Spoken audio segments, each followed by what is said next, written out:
I work at the Magic Dinner Theater in Martinez, and there's a lot of magicians that come there, and some of them are new magicians trying to get into the field and figure out what's their act's going to be and try out new stuff. And it's the one thing that me and a couple other guys always share with them is it's not about what tricks you like. It's what tricks does the audience like.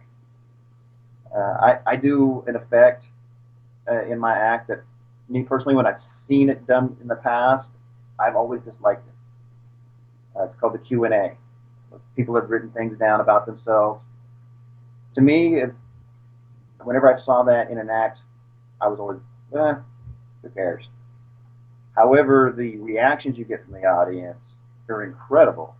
And it's like, you know what? What do they like anyway? So it's been in every one of my shows since I started it. Some of the biggest reactions. Actually, I had one lady start hyperventilating. It's, for her, it was an intense moment.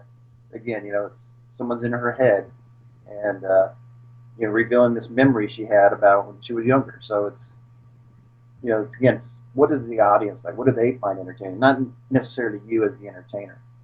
A couple of guys I've learned from, their act has been the same for the past, 15 years.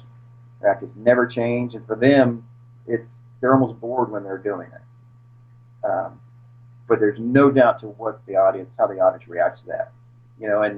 His kind of lesson to me was, when you're bored of your act, then you've got a solid act. Because you don't have to think about it, you know exactly what the lines are. So it actually allowed them to do some improv. Because his buddy Mark would actually, out of the blue, just come up with these lines.